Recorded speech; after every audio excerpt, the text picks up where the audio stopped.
Hello everyone, welcome to my channel. আজকে একটি ছোট্ট ভিডিওতে বাঁকুড়া জেলার শুশুনিয়া পাহাড়ে ট্রেকিং করার অভিজ্ঞতা আপনাদের সাথে শেয়ার করছি।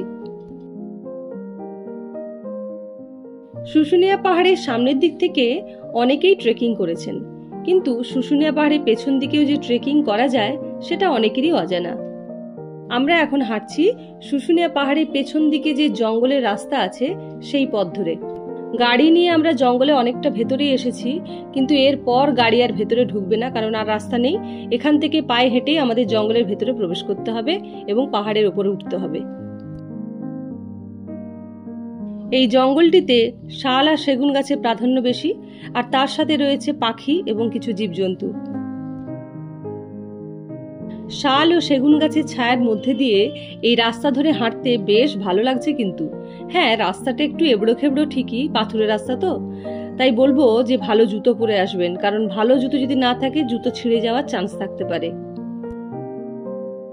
আর জঙ্গলের এইখানটা দেখুন কি সুন্দর দেখতে লাগছে। আমরা জঙ্গলের অনেকটা ভেতরে চলে এসেছি, এখনো অনেকটা পথ যেতে হবে। আর এইখান থেকেই শুরু হচ্ছে খাড়াই রাস্তা। ক্যামেরা হাতে করে ধরে এই রাস্তা দিয়ে ওঠা খুব টাফ। অগত্যা আমাকে ক্যামেরা বন্ধ করতে হলো। এই পাহাড়ে উঠতে কোনো সিঁড়ি নেই, কিন্তু মানুষ গিয়ে গিয়ে একটা রাস্তা তৈরি হয়েছে, তো আমরাও সেই পথেই হাঁটছি ধাপে ধাপে পা ফেলে। যত সামনের দিকে এগোচ্ছি রাস্তা যেন ক্রমশ বেশি খাড়াই হয়ে যাচ্ছে। একবার ভাবছিলাম যে উঠবো কিনা, কারণ নামতেও তো হবে। এই রাস্তা ধরে ওঠাটা যেমন কষ্টকর, নামতেও কিন্তু বেশ কষ্টকর, কারণ পাহাড়ি রাস্তা নামাটা কিন্তু খুব টাফ। অবশেষে আমরা আমাদের গন্তব্যে পৌঁছালাম, আর এখান থেকে পাহাড়ের ভিউটা দেখুন, জাস্ট অসাধারণ। তো যে কারণে আজকে শুশুনিয়া পাহাড়ের পেছন দিকে ট্রেকিং করলাম, সেটা হচ্ছে এই পাহাড়ের চূড়ায়, মানে যেখানে এখন দাঁড়িয়ে আছি, এইখানেই রয়েছে রাজা চন্দ্রবর্মনের শিলালিপি। ১৬০০ বছর আগে রাজা চন্দ্রবর্মনের দুর্গ ছিল এইখানে। তিনি এখানকার স্থানীয় লোকেদের জন্য একটা সম্পত্তি লিখে দিয়ে গিয়েছিলেন, যেটি হলো এই শিলালিপি।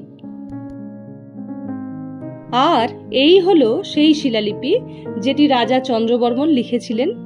যাই হোক, এখানে দাঁড়িয়ে ভিডিও করা খুবই টাফ, কারণ এখানে দাঁড়ানোর মতো ভালো জায়গা নেই, কোনো রকমে ধরে আমাকে ভিডিও করতে হয়েছে। আর শিলালিপির সামনের দিকটা একটা নেট দিয়ে ঘিরে রাখা হয়েছে, যাতে এটাকে কেউ নষ্ট না করে দেয়। এবার ফেরার পালা। আজকের মতো এই পর্যন্তই। যদি ভিডিওটি ভালো লেগে থাকে তাহলে একটা লাইক কমেন্ট করে জানাবেন, আর বন্ধুদের সাথে শেয়ার করে দেবেন। আর আরো ভিডিও পেতে আমার চ্যানেলটি ফলো করে রাখবেন।